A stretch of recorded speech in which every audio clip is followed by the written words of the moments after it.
Segundo parte da minha primeira experiência de quase morte. Bom, essa segunda parte, né? Eu vou estar contando agora para vocês aonde que a segunda parte do primeiro EQM que eu tive.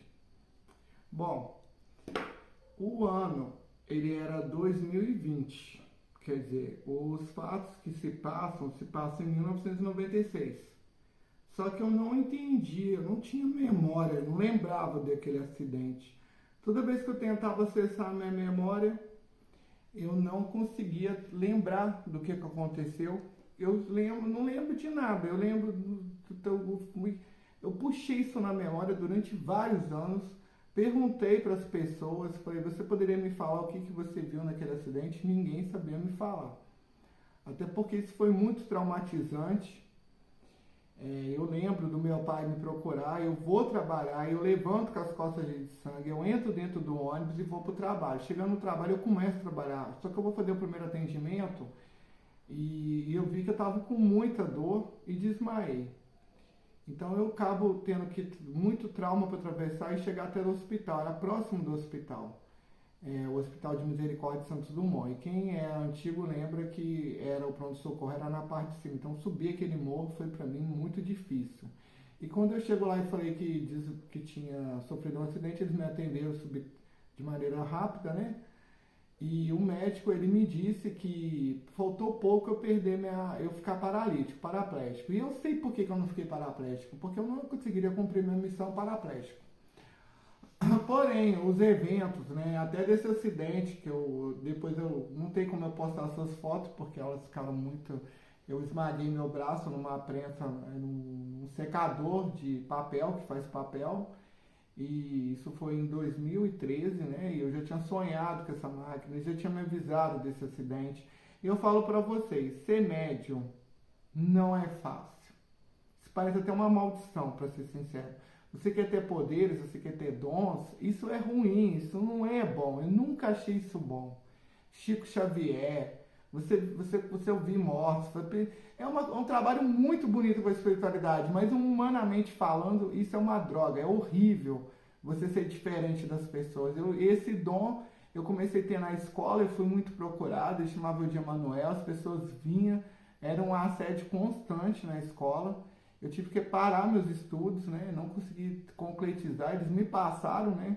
Posso dizer que me passaram porque por causa da estima que tiveram, então praticamente o último ano meu foi só atendendo pessoas na escola, conversando e não tendo ali paz, de verdade, paz nenhuma, porque uma pessoa paraplégica, com as pernas muito atrofiadas, pediu para me fazer essa pessoa caminhar. Eu achava que eu tinha esse poder, uma pessoa morreu no acidente, atribuíram para mim.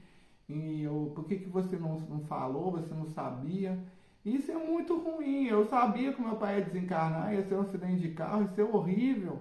Você saber que uma pessoa vai desencarnar e não poder fazer nada com muita coisa. Então eu não vejo tudo isso uma vantagem. Eu vejo uma dívida a ser paga. A mediunidade, pessoas fora da curva, são pessoas com uma dívida muito grande mesmo. Quanto mais conhecimento, mais é a cobrança. A cobrança que eu tenho quando eu erro, ela é muito maior, não é vitimismo não. O peso da balança, de bater, é muito maior. Tanto é que essas entidades, a maioria tinha uma revolta comigo de outras vidas que eu errei. Eles não esqueceram. Então eu sou assim, eu entendo a espiritualidade, eu estou fazendo porque eu não tenho outra coisa para fazer, eu tenho que cumprir essa missão. E quando eu passei pela estudante maior, eu lembro disso, eu tenho uma dívida de gratidão muito grande com eles. E eu vou estar falando isso daí mais para frente. Mas nesse dia, os eventos que acontecem, a mãe do meu filho separa de mim, a gente está em cidade de Patrocínio Paulista, perto de Franca, muito próximo com o sul de Minas. E eu ali tenho que ir para Belo Horizonte, porque eu comprava acessórios de celular para revender para sustentar minha família. Então eu lembro que eu estou dentro de um ônibus e eu estou chorando muito porque terminou meu casamento, eu amava aquela mulher, entendeu? Então eu estava sofrendo muito porque todas as vezes eu falei que ia embora e ela falava não vai, e dessa vez ela mesma arrumou a minha mala. Então eu estava dentro do ônibus e entrou um obsessor, né, um espírito. Ele começou a conversar comigo e ele falou assim comigo: chegando em Belo Horizonte, eu vou te mostrar onde você vai comprar uma arma. Você vai pegar e vai escrever uma carta falando que, colocando a culpa na sua ex-esposa, na sua ex-mulher, e vai falar que é tudo culpa dela e você vai tirar a sua vida. Eu achei aquela ideia maravilhosa, porque eu estava sofrendo muito, eu estava chorando muito dentro desse ônibus. E aí o que que acontece? Esse espírito, ele era um obsessor, ele tinha um corte aqui na testa aqui, né? Ele era um rapaz moreno, por volta ali dos seus 40 e poucos anos, e eu nunca vi os espíritos, eu consigo identificar por uma vibração. Eu vi na voz dele, né? E ele disse que era o único jeito, né, que eu tinha que fazer aquilo. Até porque eu acho que eles já sabiam que depois daquele dia minha vida nunca mais seria a mesma. Mudaria tudo nesse dia. Esse dia ele está no começo de janeiro, isso é por volta de 8 de janeiro de 2020. E eu estou indo para Belo Horizonte. E quando eu estou conversando com ele, de repente entra o meu mentor, se ilumina um raio de sol dentro desse ônibus. Eu estou na cidade de Capitinga, basicamente a cidade chama Capitinga, ela está na divisa ali, e depois vem logo a cidade que se chama Cássia, entre Capitinga e Cássia. Então eu estou dentro desse ônibus, naquela estrada ali, então entra o meu mentor, e ele me diz assim, ele entra, o obsessor some, desaparece, porque onde tem a luz não bate com as trevas. Parecia até que se o espírito se gritar, pega lá, não fica ninguém parado. E o obsessor, eu questionei ele, como é que vai ficar meu filho? Ele não soube dar a resposta, porque ele falou, fica com a sua mãe. Eu falei, seu pai, a minha avó não tem condição de cuidar dele, minha avó já está idosa. Então a gente não encontrou uma resposta que ele me convencesse a tirar a minha vida, mas ele tinha me falado que tinha um lugar onde que eu compraria uma arma e poderia fazer esse show, né? E eu estaria disposto a fazer isso mesmo, de verdade, eu estaria disposto a tirar a minha vida. Eu pensei 1000 vezes numa maneira de tirar a minha vida, não foi poucas vezes não. Então assim, a gente sofre muito, a gente quer médico. Não que as outras pessoas não sofram, mas a gente sabe por que está sofrendo. Isso é o pior, você saber que você tem uma missão para cumprir e não ter força para cumprir. Porque depois desses eventos, eu comecei a ficar doente. Essa coisa que causa separação é porque eu comecei a ter a neuralgia do trigêmeo, que é a pior dor do mundo, considerada assim, e de verdade é a pior dor do mundo. Eu já passei por esmagamento aqui da mão, quase perdi minha vida, mas não há dor que parece ter um martelo batendo na sua cabeça, dando um choque, e eu não via muito fim nisso daí. Eu tinha que tomar carbamazepina, mitriptilina, tramol, e eu ficava praticamente dopado com aquilo. Então isso afetou meu casamento, porque como homem você não vai procurar uma mulher com essas medicações todas.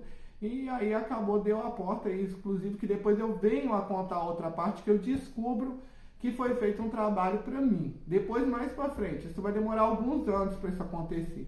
2 anos exatamente.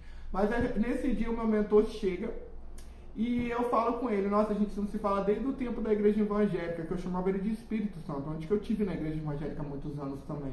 E ele fala assim comigo, eu nunca te abandonei. Então ele vai me mostrando, eu fecho os olhos e ele vai mostrando todos os momentos que ele teve junto comigo, inclusive nesse acidente, ele estava lá. Então eu fui percebendo que a espiritualidade, essa mão invisível, estava sempre comigo em todos os momentos da minha vida, inclusive naquele momento ali. E eu perguntei que eu não queria nada disso. Eu disse para ele, eu não quero uma missão de vida, eu não quero fazer nada, eu não quero nada que fazer com vocês. E ele falou, você aceitou cumprir sua missão, e eu não lembrava desse dia. E eu falei com ele, eu quero que você me mostre exatamente o dia que eu disse essas palavras, porque eu não lembro de dizer isso. Aí ele me leva no dia em que eu tô naquele acidente. Ele faz eu ver eu sair de casa, o acidente inteiro, tudo de por cima, uma imagem por cima. Então ele me mostra tudo, então eu aceito essa missão. E ele já me disse que eu já tinha aceitado isso antes mesmo de eu vir nessa vida, essa missão. Entendeu? Que eu estou cumprindo hoje. Então, só concluindo essa parte, já está terminando o vídeo. Então, essa segunda parte do primeiro vídeo que fala sobre a minha EQM. Se você está gostando, você gosta desse tipo de conteúdo, eu vou estar fazendo mais vídeos e contando mais dessa história, tá bom? Agradeço você que está aí, você que vai compartilhar, você que vai seguir a gente, você que vai curtir esse vídeo, isso é importante, porque isso incentiva o nosso trabalho. Gratidão a todos.